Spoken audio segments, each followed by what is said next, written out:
Hello student, welcome to my channel study point. তো আজকে আমি তোমাদের পড়াবো অষ্টম শ্রেণীর অতীত ঐতিহ্য। তো দেখো, আমি অষ্টম শ্রেণীর অতীত ঐতিহ্য এই বই থেকে তোমাদের পড়ানো শুরু করব। আর আমি হচ্ছে তোমাদের তো দেখো, এই হচ্ছে তোমাদের সূচিপত্র। আর সূচিপত্রের মধ্যে দেখো কতগুলো চ্যাপ্টার আছে। ফার্স্ট চ্যাপ্টার হচ্ছে ইতিহাসের ধারণা। আমি এই চ্যাপ্টারটা পড়াবো না, কারণ এই চ্যাপ্টারটায় তেমন কিছু নেই, জাস্ট একটা ভূমিকা। এটা তোমরা নিজেরাই জাস্ট রিডিং করে নেবে, আশা করছি তোমরা বুঝতে পারবে। এরপরেও যদি তোমরা কেউ কমেন্ট করে বলো যে এটা পড়িয়ে দেওয়ার জন্য, তখন আমি পড়াবো। তো আজকে আমি তোমাদের পড়াবো। তো দেখো, সেইভাবে দেখতে গেলে তোমাদের অ্যাকচুয়াল 9টা চ্যাপ্টার, আর এই 9টা চ্যাপ্টারের মধ্যে থেকেই তোমাদের তিনবার পরীক্ষা যে হয়, মানে first unit, half yearly and annual.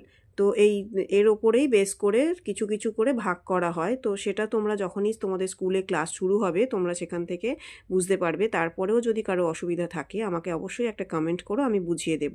তো আমাদের আজকের পড়ানোর বিষয় হলো আঞ্চলিক শক্তির উত্থান। তো চলো শুরু করা যাক। দেখো, এটা হচ্ছে সেকেন্ড চ্যাপ্টার, আঞ্চলিক শক্তির উত্থান। আর আঞ্চলিক শক্তির উত্থানে এই যে প্রথম আছে, এখান থেকে দেখাও, আমি তোমাদের দেখাচ্ছি। এটা স্টার্ট হচ্ছে 1707 খ্রিস্টাব্দে।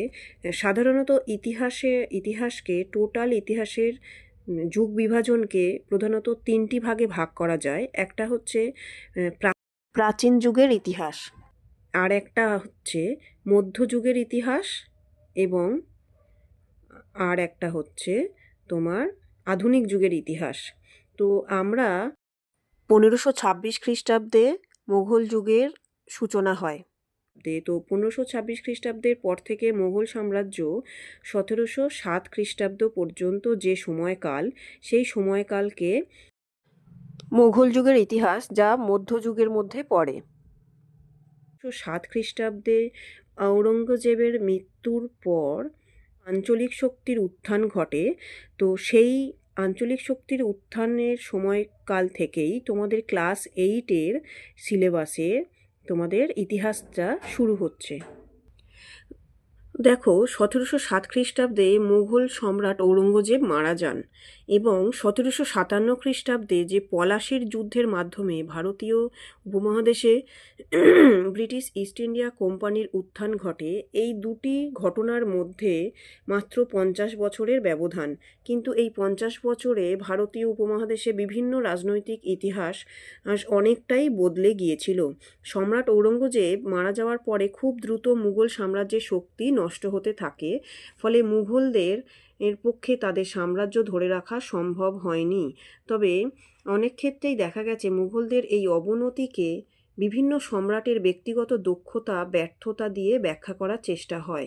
যদিও একটা সাম্রাজ্য তথা শাসন ব্যবস্থা শুধু ব্যক্তি সম্রাটের দক্ষতা বা যোগ্যতার ওপর নির্ভর করে না, তাহলে কিভাবে ব্যাখ্যা করা যাবে যে মুঘলদের সাম্রাজ্যিক অবনতিকে? সম্রাট জাহাঙ্গীর ও শাহজাহানের সময় থেকেই মুঘল শাসন কাঠামো ছোট বড় সমস্যা দেখা দিয়েছিল, এবং সম্রাট ঔরঙ্গজেবের শাসনকালে, বিশেষত শেষ দিকে, মুঘল সাম্রাজ্যের কাঠামো একেবারেই দুর্বল হয়ে গিয়েছিল।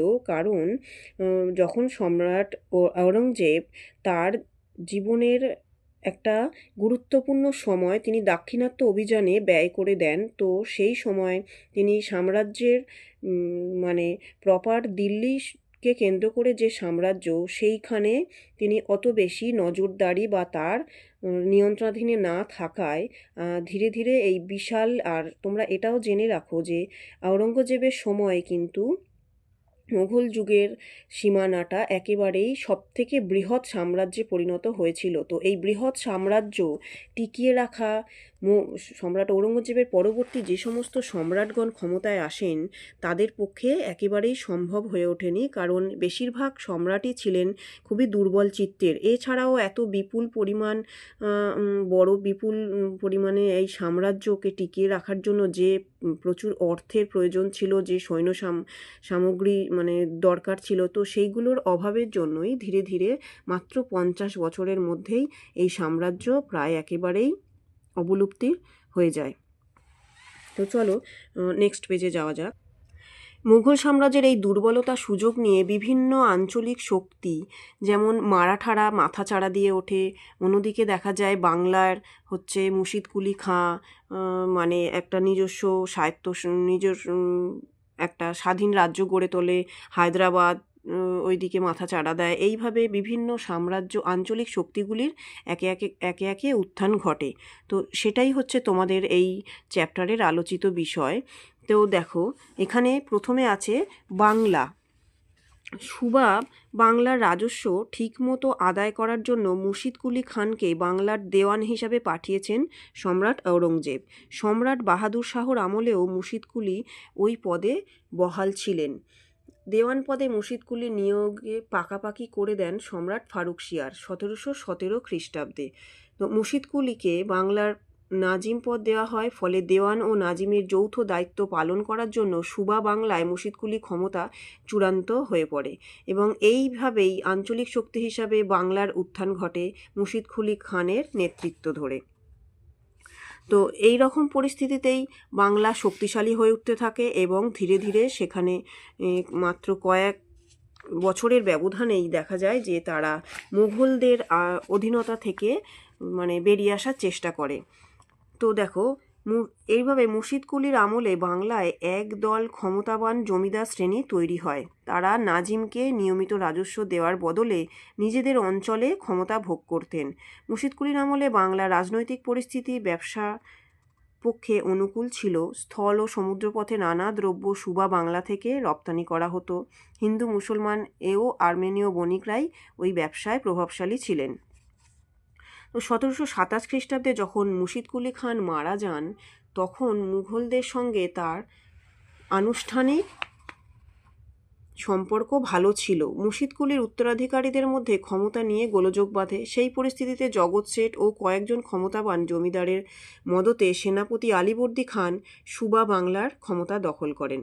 তো বাস্তবে আলীবর্দী খানের শাসনকালে মুঘলদের হাত ধরে সুবা বাংলার অধিকার বেরিয়ে যায়। শাসনতান্ত্রিক কোনো খবরাখবরই দিল্লির মুঘল সম্রাটকে তারা জানাতেন না। তো নিয়মিত রাজস্ব পাঠানোর ব্যবস্থাও বন্ধ হয়ে যায়, যদিও মুঘল কর্তৃত্বকে আনুষ্ঠানিকভাবে তখনও পর্যন্ত কিন্তু স্বীকার করা হতো।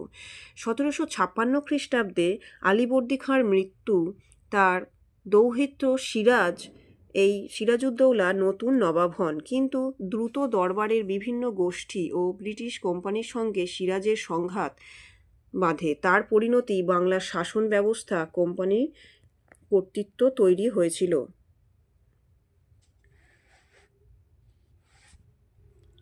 তো দেখো, তো তোমরা এইভাবে বইটা পড়বে। পড়ে যদি কারোর কোথাও অসুবিধা হয় অবশ্যই এই ভিডিওর একটা কমেন্ট করে দেবে। তো আমি সেই পোর্শনটা তোমাদের আলাদা করে বুঝিয়ে দেব। এইভাবে ক্লাসের মধ্যে ডিটেলসে পড়ানো সম্ভব হয় না, তো তা আমি চেষ্টা করছি যতটা তোমাদেরকে শর্টে বুঝিয়ে দেওয়া যায়।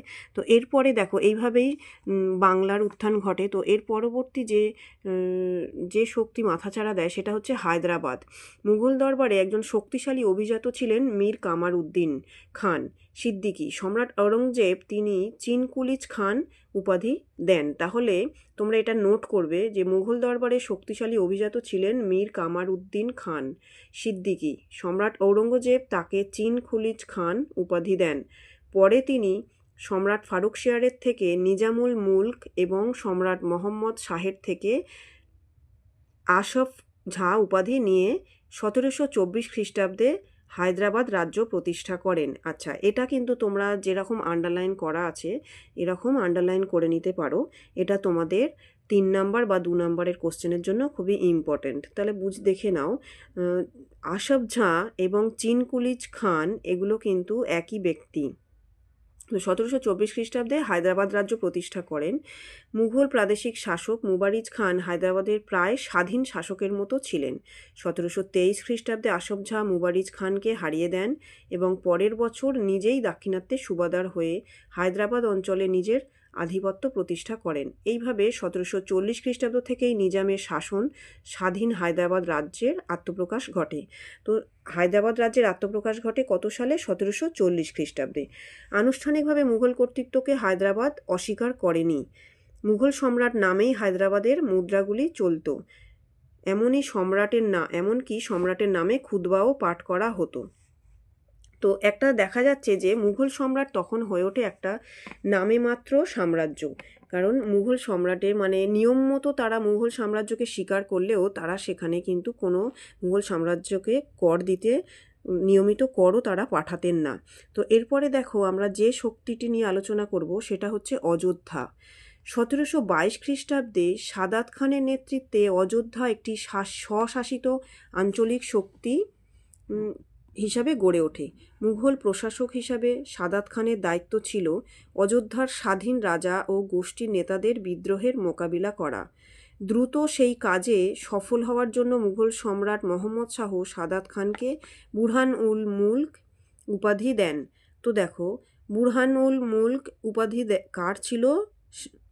সাদাত খান। এবং এই উপাধি কে দেন? মুঘল সম্রাট মোহাম্মদ শাহ সাদাত খানকে বুরহান উল মুলক উপাধি দেন এবং মুঘল সম্রাটকে দিয়ে নিজের জামাই সফদরজংকে অযোধ্যার প্রশাসক হিসাবে নিযুক্ত করান সাদাত খান। মানে সফদরজংকে তিনি অযোধ্যার প্রশাসক পদে নিযুক্ত করান। পাশাপাশি অযোধ্যার দেওয়ানির দপ্তরকে দিল্লির নিয়ন্ত্রণ থেকে সরিয়ে ফেলেন। অযোধ্যার রাজস্ব বিষয়ক কোনো খবরাখবরই মুঘল কোষাগারে পাঠানো হতো না। তাহলে তোমরা বুঝতে পারছো, একে একে যখন দেখছে কেন্দ্রীয় শক্তি দুর্বল হয়ে পড়েছে, তখন বিভিন্ন আঞ্চলিক শক্তিগুলি নিজে স্বাধীন হওয়ার চেষ্টা শুরু করে। তো সাদাত খান জাগিরদারি ব্যবস্থাতে আঞ্চলিক অনভিজাত লোকেদেরও অন্তর্ভুক্ত করেন। 1740 খ্রিস্টাব্দে সাদাত খান মারা যান। ততদিনে অযোধ্যা প্রায় স্বাধীন রাজনৈতিক ব্যবস্থা শুরু হয়ে গিয়েছিল। তবে আনুষ্ঠানিকভাবে কিন্তু তারা তখনও মুঘল সাম্রাজ্যের কেন্দ্রীয় কর্তৃত্ব অস্বীকার করেনি। 1754 খ্রিস্টাব্দে এরপর হচ্ছে মানে সাদাত খানের 1740 খ্রিস্টাব্দে সাদাত খানের পর ক্ষমতায় আসেন সফদরজং।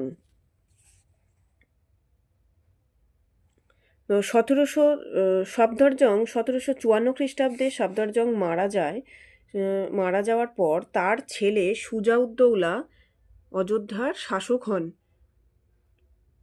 1764 খ্রিস্টাব্দে বক্সারের যুদ্ধের আগে প্রায় 10 বছর অযোধ্যা অঞ্চলে সুজার কর্তৃত্ব ছিল চূড়ান্ত। তাহলে দেখো, 1754 সালে মানে 1740 খ্রিস্টাব্দে সাদাত খান মারা যান। 1740 থেকে 1754 পর্যন্ত অযোধ্যার শাসক ছিলেন সফদরজং। সফদরজং মারা যাওয়ার পরে তার ছেলে সুজাউদ্দৌলা অযোধ্যার শাসক হন এবং তিনি 1764 খ্রিস্টাব্দ অর্থাৎ বক্সারের যুদ্ধের আগে প্রায় 10 বছর অযোধ্যা অঞ্চলে সুজার কর্তৃত্ব ছিল চূড়ান্ত।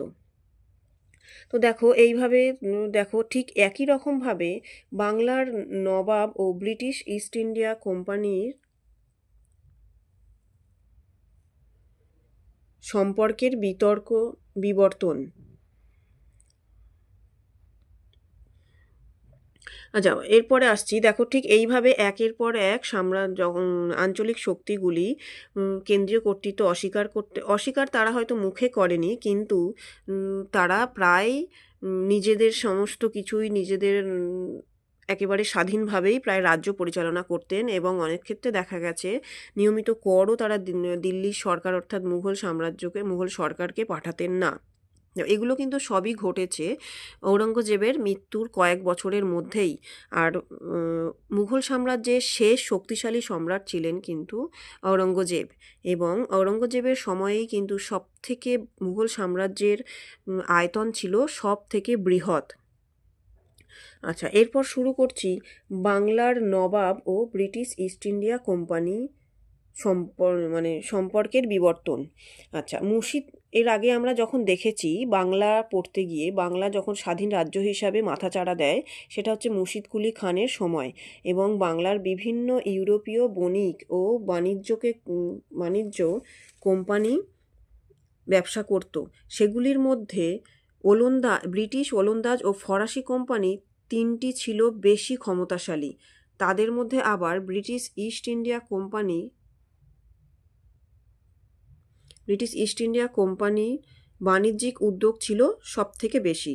নবাব হিসাবে মুর্শিদকুলি খান বিদেশি বণিকদের সঙ্গে সচরাচর বিরোধিতায় যেতেন না, কিন্তু নিজের অধিকার ও কর্তৃত্ব যাতে কোনোভাবে বিদেশি কোম্পানির দ্বারা নিয়ন্ত্রিত না হয় সে বিষয়ে কিন্তু সর্বদাই সচেতন ছিলেন। বাস্তবে মুর্শিদকুলি খানের সঙ্গে ব্রিটিশ কোম্পানির সম্পর্ক প্রভাবিত হয়েছিল ফারুকশিয়ারের ফরমান দ্বারা।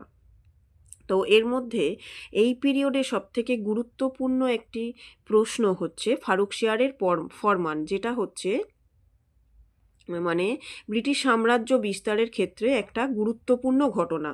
তো দেখো, ফারুকশিয়ারের ফরমানটা কি সেটা তোমাদের সাথে আলোচনা করি। 1717 খ্রিস্টাব্দে দিল্লির মুঘল সম্রাট ফারুকশিয়ার একটি আদেশ বা ফরমান জারি করেন। আচ্ছা, এইটাকে তোমরা অবশ্যই আন্ডারলাইন করবে এবং এরমভাবে ব্র্যাকেট করে দিতে পারো। 1717 খ্রিস্টাব্দে দিল্লির মুঘল সম্রাট ফারুকশিয়ার একটি আদেশ বা ফরমান জারি করেন।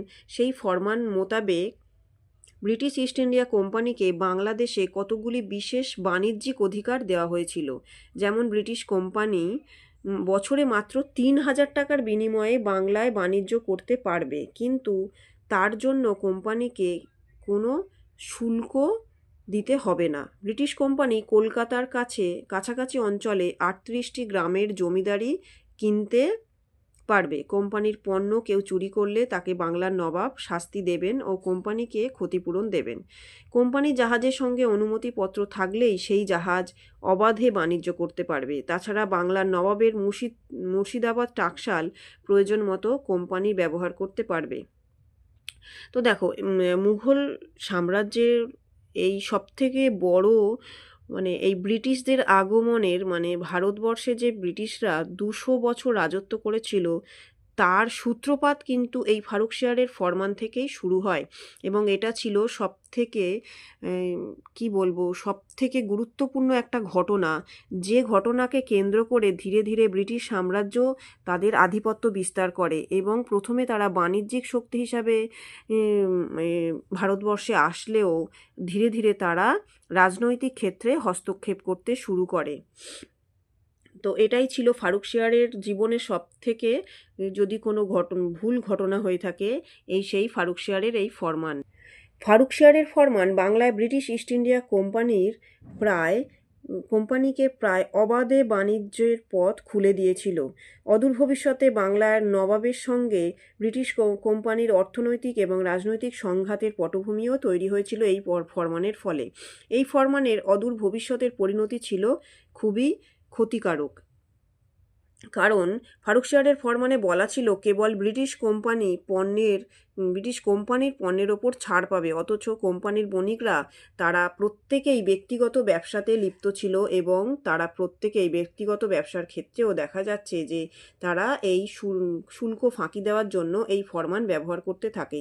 তো সেই নিয়ে সম্রাটের সাথে মতবিরোধ তৈরি হয় এবং এর সবথেকে বেশি ক্ষতিগ্রস্ত হয়েছিল দেশীয় বণিকরা, কারণ দেশীয় বণিকরা দেশীয় বণিকদের শুল্কের পরিমাণ ছিল অনেক বেশি, আর এই ফারুকশিয়ারের ফরমানের জন্য ব্রিটিশ পণ্য অবাধে ভারতবর্ষের বাজারগুলো বাংলার বিভিন্ন প্রান্তে ছেয়ে যায় এবং তার ফলে আর আমাদের যে সমস্ত ভারতীয় বণিকরা তারা তাদের সাথে পেরে ওঠেনি এই প্রতিযোগিতায়, কারণ তাদেরকে দিতে হতো নবাবকে খুব চড়া হারে শুল্ক, আর